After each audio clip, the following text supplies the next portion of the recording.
Bonjour et bienvenue dans l'Instant Bible. Aujourd'hui, on plonge dans l'histoire. Dans les premiers siècles, des chrétiens ont choisi de tourner le dos à la violence, même au risque de leur vie.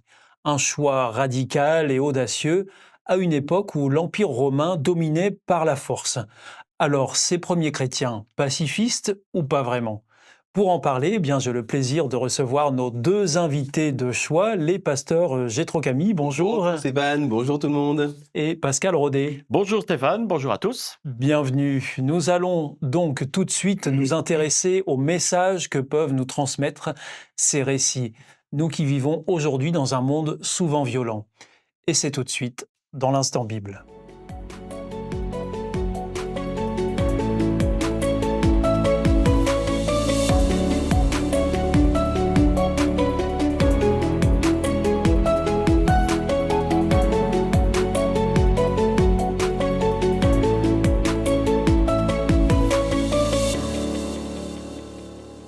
Alors, Pasteur Gétro Camille, est-ce que vous voulez bien revenir au début de l'ère chrétienne et nous dire un peu dans quelle situation les chrétiens étaient à leur début?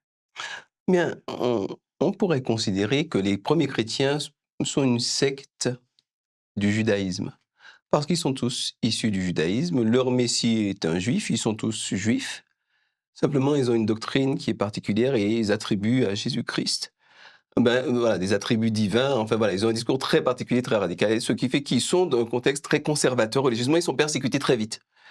Notamment par un certain Saul de Tarse, qui est un pharisien. Donc, le pharisien, pour ceux qui ne connaissent pas, c'est une sorte d'élite religieuse, intellectuelle, mais aussi très militante. Et, indépendamment de cette persécution, le christianisme continue à se répandre, à continuer à grandir. Et à tel point que commence à déranger un petit peu parce qu'ils sont assez intransigeants, ils sont très fermes dans leur foi et ne font pas beaucoup de compromis sur leurs croyances. Donc, il y a la fameuse persécution ensuite dans l'Empire romain, par Néron. Est-ce que vous pouvez nous dire à quoi ressemblaient ces persécutions pour qu'on ait une idée peut-être un peu plus précise? Et c'est très simple, hein. On pouvait vous prendre, vous emprisonner, vous torturer, vous exécuter, enfin ce qu'on a toujours connu. Et il y avait avant tout une injonction à abjurer quelque part sa foi, à renoncer, à se rétracter, comme on disait au Moyen-Âge. Rétracter sa foi pour pouvoir retrouver le bon chemin, et puis qu'on refusait, on pouvait être simplement déporté, emprisonné, massacré. C'était le cas d'ailleurs lors de la grande persécution par l'Empire romain, parce que Néron reproche aux chrétiens un grand incendie qui a eu lieu, et finalement il va en faire massacrer des milliers et des milliers, donc c'est quelque chose de dramatique, alors que malgré tout que l'Empire romain avait quand même une mentalité assez tolérante vis-à-vis des peuples qu'il colonisait. Alors, Pasteur Pascal Rodet, comment est-ce qu'ils réagissaient ces chrétiens face à ces persécutions? Ils étaient dans une situation où il y a à la fois un mélange de respect de l'autorité et de non-violence, en effet, qui commence à venir. Mais ça fait partie un peu de la grande question de savoir si on est dans le bloc des personnes maltraitées ou mal vues par l'autorité, ou bien une injustice où il faut se défendre, où il faut défendre.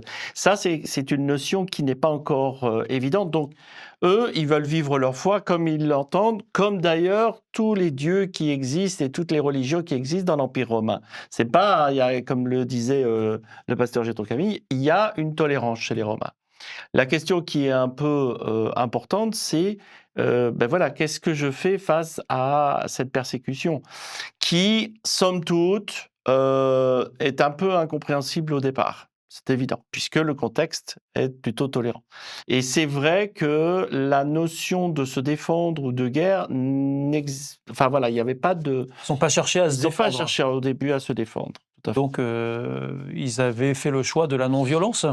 Ou c'était La notion subi? de non-violence, voilà, je pense qu'à l'époque, c'est plus subir que parler de non-violence. C'était pas un choix C'était pas un délibéré? choix délibéré comme nous on l'entend au jour d'aujourd'hui dans l'aspect non violent. Je milite pour ne pas porter les armes, etc. Ça, Oui. c'est quelque chose d'après. C'est-à-dire que si ces gens avaient disposé d'une armée, de moyens militaires considérables et qu'ils avaient été non violents, on aurait vraiment pu considérer que c'était un choix. C'est ça. Un choix Mais là, c'était pas le cas.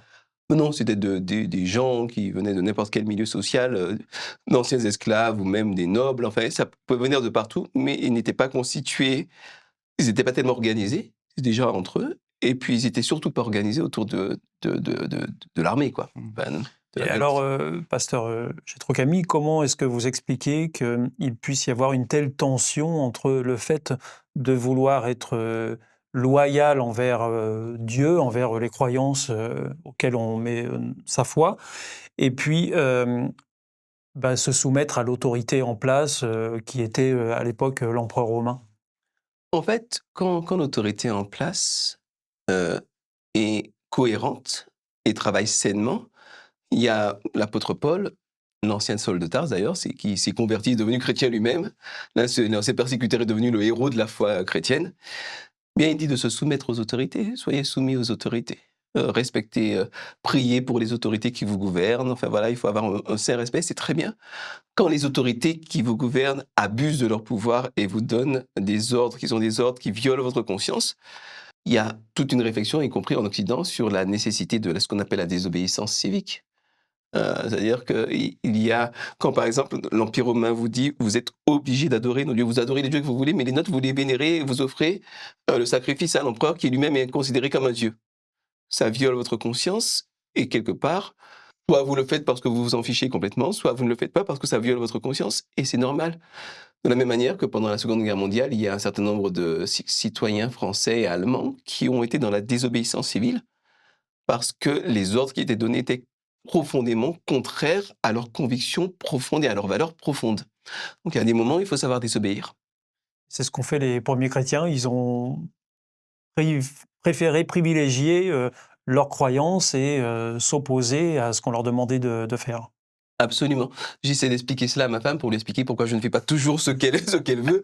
Elle ne m'écoute pas beaucoup, mais pour devenir sérieux, quand on vous dit quelque part que votre Dieu, c'est un Dieu de pacotille, que vous pouvez l'adorer si vous voulez, et que vous vous êtes identifié à votre foi, c'est votre identité profonde qu'on attaque.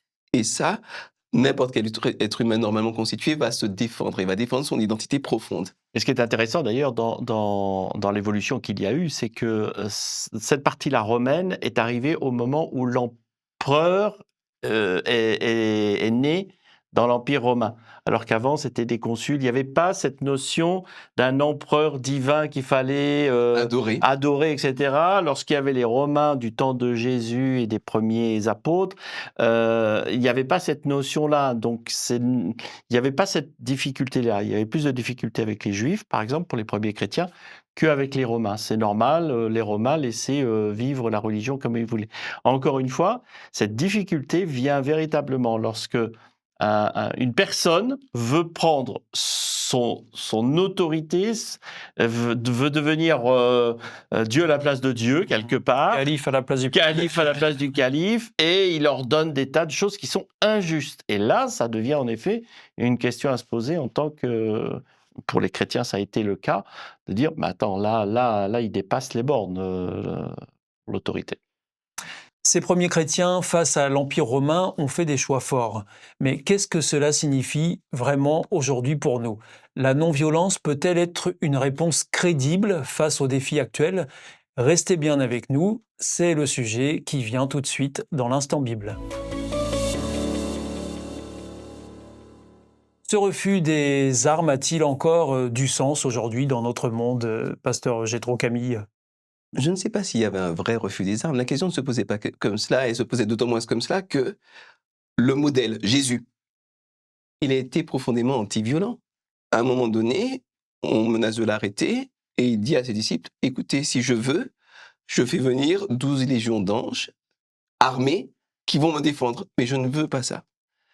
Et quand on l'a attrapé, qu'on l'a humilié, qu'on lui a fait porter la croix, qu'on lui a mis la couronne d'épines, qu'on lui a craché dessus, on l'a fouetté, et qu'on a fini par le clouer, il a dit, Père, pardonne-leur, ils ne savent pas ce qu'ils font. Donc, le leader spirituel du christianisme, le Christ, Jésus, est quelqu'un qui a manifesté vraiment une volonté de répondre à la violence par l'amour, à l'intolérance par le pardon, à la médiocrité par la compréhension et la bénédiction.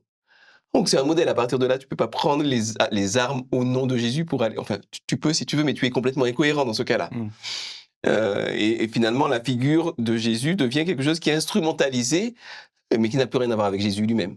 Donc, le refus de prendre les armes, je crois qu'il se fonde déjà tout simplement dans ce que le leader fait, ce que Jésus fait. Et est-ce que cette posture est tenable aujourd'hui quand on regarde la géopolitique de notre monde? Est-ce que cette posture est tenable, C'est pasteur c'est Pascal toute la Bordet? question qui est du coup une question individuelle. Il est difficile de répondre cela comme principe. Je prends un exemple de ma famille, hein. À l'époque, quand j'étais jeune, l'armée était obligatoire. J'ai choisi de faire objecteur de conscience. C'est un choix que j'ai fait parce que pour moi, porter les armes, c'était pas, en tant que chrétien, quelque chose d'absolu, etc. Pour les plus jeunes, vous pouvez rappeler ce que c'est que objecteur de conscience? Alors, objecteur de conscience, c'était plutôt que de faire l'armée qui était obligatoire pour 1 an, 18 mois, on pouvait le faire dans une association. Alors, c'était plus 18 mois, c'était 2 ans. C'était un peu plus important. Mais on pouvait le faire pour aider dans une association à réaliser des projets. Donc, c'était au service civil, pas au service militaire. Voilà, grosso modo, c'est un peu ça.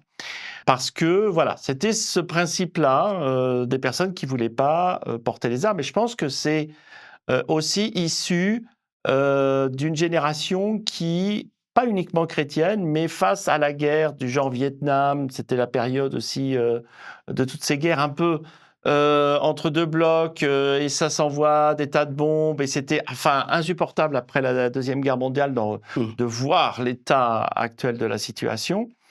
Donc c'était un peu dur, il y avait toute une génération comme cela. Par contre, j'ai un fils qui a fait le service militaire. Et lui, comme c'est plus obligatoire, c'est lui qui a choisi, avec une notion qui est aussi à respecter, à défendre, suite à toutes les attentats ou les guerres qu'il y avait. Il s'est dit, mais moi, je dois rendre service à mon pays pour le défendre.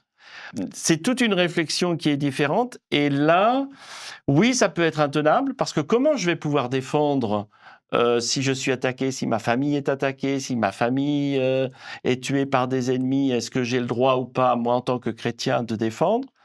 Donc ça peut être difficilement tenable. Ou alors, ça veut dire que j'accepte, et là, c'est toute une réflexion, j'accepte que je dois mourir parce que je refuse de porter l'arme pour défendre. Alors, l'esprit chrétien a une autre vision, hein, c'est l'espérance du retour du Christ avec une renaissance avec lui, mais c'est quand même une réalité présente. Et ça, c'est quelque chose qui est aussi un peu difficile. D'ailleurs, c'est très tôt. Je vais juste prendre un passage qui est assez intéressant, écrit que l'on trouve dans l'Épître aux Hébreux, où il y a tout un chapitre ici, chapitre 11, sur la foi de nos ancêtres en Israël. Et il y a plusieurs passages ici qui présentent tous ceux qui ont souffert, tous ceux qui ont eu une difficulté au nom de leur foi. Ouais. Je prends juste ici, verset 13 par exemple, « Tous ces gens sont morts en croyant en Dieu, ils n'ont pas reçu les biens que Dieu avait promis, mais ils les ont vus et les ont salués de loin, et ils ont affirmé qu'ils étaient des étrangers, des voyageurs sur cette terre. » Ce principe-là, en tant que chrétien, me fait dire que je vive ou que je vive pas sur cette terre, mon souci premier, c'est de respecter la non-violence, c'est essayer de faire vivre la paix, c'est d'exprimer la paix. Mais ça reste en effet très compliqué, ça doit être un respect individuel de chacun. J'ai trop Camille, pour vous, la non-violence, c'est quoi? C'est un acte spirituel ou ça peut être aussi un acte politique? La non-violence, à mon sens, c'est fondamentalement de l'intelligence. Parce que quand je comprends que la violence, mécaniquement, engendre de la violence, et que la non-violence, l'écoute, le respect vont, par mimétisme, générer de l'écoute, de l'empathie, du respect également, je me rends compte que la non-violence, c'est quelque chose de profondément efficace et de profondément utile. Et je crois que pas seulement les chrétiens, mais tout le monde devrait, dans la famille, dans la manière de parler, dans la manière de vivre, promouvoir la non-violence et promouvoir des relations apaisées, des relations intéressantes. Seulement, je ne suis pas un iréniste pour ma part. Et je vais exprimer un iréniste du grec iréné, la paix. L'iréniste, c'est les gens qui veulent la paix à tout prix. Je crois que parfois, le prix à payer pour la paix est trop élevé.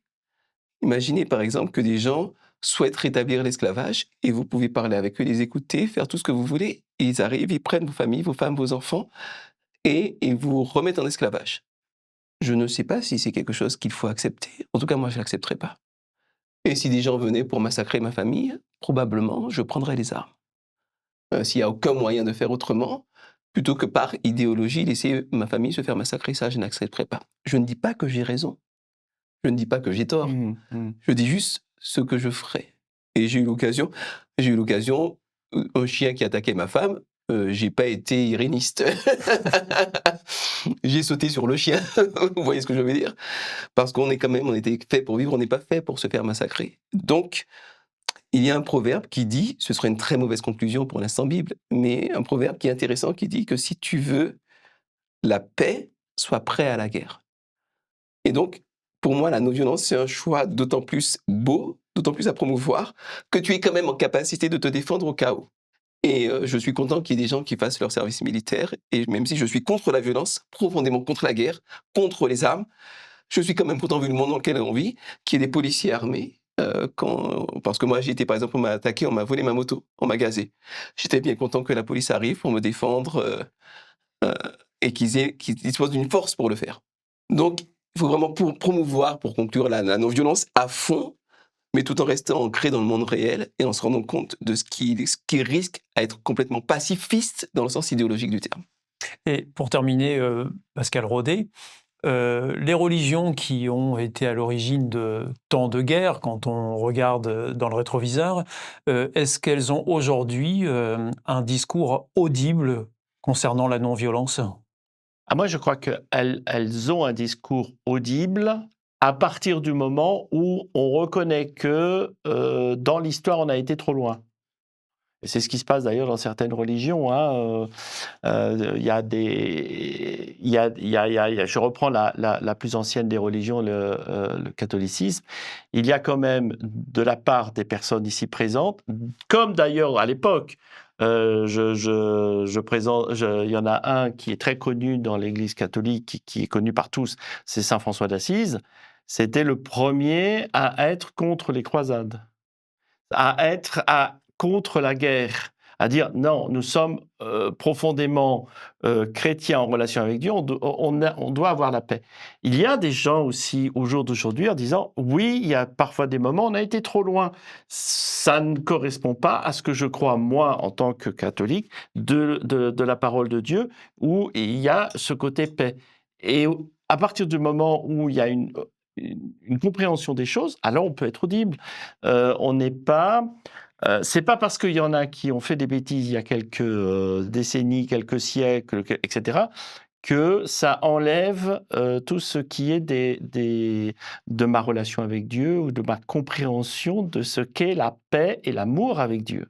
Et c'est deux choses différentes. Sinon, Dieu, il y a longtemps qu'il n'existerait plus. Parce que depuis l'Ancien Testament, où il a été maltraité avec certains, il aurait pu dire, bon, bah, maintenant ça suffit, maintenant les hommes, il n'y a plus moyen, on rase tout et c'est fini. Non, il a fait avec. Il y en a qui ont fait des bêtises, ils ont reconnu, Dieu a dit, c'est bien, enfin tu reconnais que tu as fait une bêtise, maintenant on peut continuer et reconstruire sur de la paix. Et je pense que ça, c'est très important de garder ce schéma de fonctionnement. Il n'y a que comme ça qu'on peut arriver à trouver la paix. Aujourd'hui, nous avons exploré l'histoire passionnante des premiers chrétiens face à la violence de leur époque. Nous avons pu constater que la non-violence n'était pas simplement une idée abstraite, mais souvent un choix courageux, concret et délibéré, porteur de sens encore aujourd'hui. Merci infiniment à nos deux invités, Pascal Rodet, Gétro Camille. Merci beaucoup de votre partage, de votre apport aussi dans ces discussions. On se retrouve très bientôt pour une nouvelle émission de l'Instant Bible. Et pour poursuivre cette réflexion passionnante par vous-même, vous pouvez nous demander gratuitement une Bible en nous contactant aux coordonnées qui suivent. Merci beaucoup de votre écoute. À très vite pour l'Instant Bible. Messieurs, au revoir. Au revoir Au revoir. à tous.